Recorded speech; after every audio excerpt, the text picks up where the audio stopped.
Sida, de plus en plus de malades ont accès aux antirétroviraux. Un peu plus de 18 millions de personnes infectées bénéficient d'une thérapie antirétrovirale dans le monde selon l'ONU-SIDA qui souhaite atteindre l'objectif de 30 millions de malades sous traitement d'ici 2020.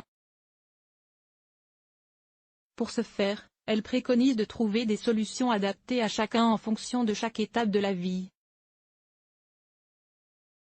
C'est un rapport optimiste sur la situation actuelle mais prudent sur l'avenir que vient de publier l'ONU-SIDA.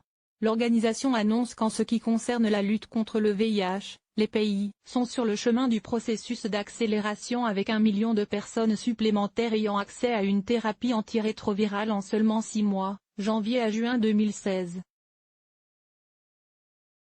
Jusqu'à juin 2016, 18,2 millions de personnes ont eu accès aux médicaments dont 910 000 enfants, doublant ainsi le chiffre établi 5 ans plus tôt. Si ces efforts sont maintenus et décuplés, le monde pourrait être en voie d'atteindre l'objectif de 30 millions de personnes sous traitement d'ici 2020. Nous avons accompli des progrès remarquables, particulièrement en termes de traitement, mais ces progrès sont incroyablement fragiles, déclare le directeur exécutif de l'ONU-SIDA, Michel Sidibé. Le rapport souligne également l'impact du traitement sur l'espérance de vie. En 2015, les personnes âgées de plus de 50 ans représentaient 17% de la population adulte vivant avec le VIH. Dans les pays à revenus élevés, 31% des malades étaient âgés de plus de 50 ans. Ainsi, le nombre de personnes de cette tranche d'âge vivant avec le VIH atteint son apogée en 2015 avec 5,8 millions. Ce nombre devrait atteindre 8,5 millions d'ici 2020 si les objectifs de traitement sont atteints.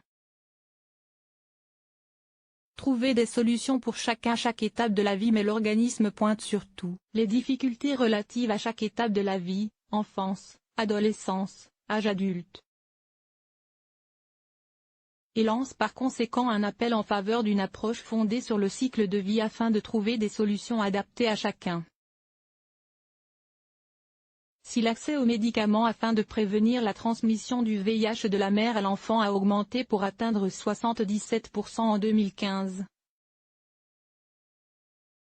Environ la moitié des 150 000 enfants nouvellement infectés cette même année l'ont été lors de la phase d'allaitement au sein. L'approche fondée sur le cycle de la vie souligne la nécessité d'accroître les efforts afin d'élargir le dépistage du VIH aux femmes enceintes, d'étendre le traitement aux enfants et d'améliorer et de développer le diagnostic précoce chez les nourrissons en utilisant des méthodes innovantes, telles que les rappels par SMS, afin de maintenir les soins pour les mères vivant avec le VIH et leurs bébés, précise l'ONU-SIDA.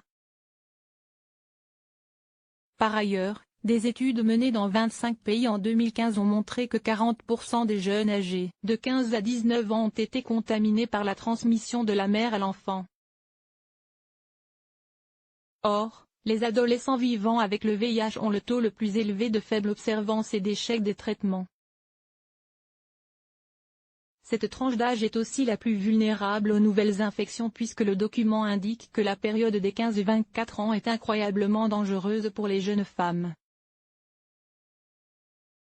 Selon le rapport, en 2015, environ 7500 jeunes femmes par semaine ont été nouvellement infectées.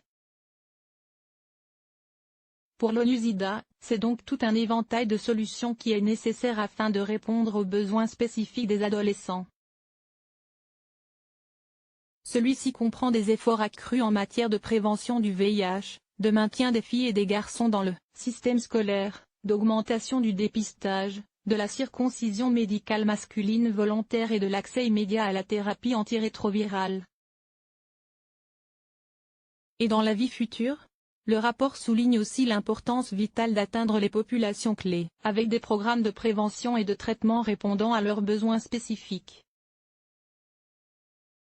Il met en effet en garde contre l'augmentation croissante de nouvelles infections parmi les personnes qui s'injectent des drogues plus 36% entre 2010 et 2015, parmi les hommes qui ont des rapports YOUL avec des hommes plus 12%, ainsi que contre l'absence de déclin parmi les professionnels du ou les personnes transgenrées. Autre défi majeur, L'ONU-SIDA indique que le nombre de nouvelles infections à VIH parmi les adultes n'a pas diminué pendant au moins ces 5 dernières années, notamment dans les pays d'Afrique centrale, région qui représente 18% des personnes vivant avec le VIH. Enfin, si l'augmentation de l'espérance de vie des personnes infectées est une bonne nouvelle, elle apporte également un nouveau défi aux autorités sanitaires. Celles-ci sont plus susceptibles par la suite de développer des effets secondaires à long terme suite au traitement du VIH, comme une résistance aux médicaments, et risquent de nécessiter un traitement de comorbidité telles que la tuberculose et l'hépatite C. Des investissements et une recherche continue sont nécessaires afin de découvrir des traitements plus simples, plus tolérants contre le VIH et les comorbidités et découvrir également un vaccin contre le VIH et un traitement curatif, conclut l'ONU-SIDA.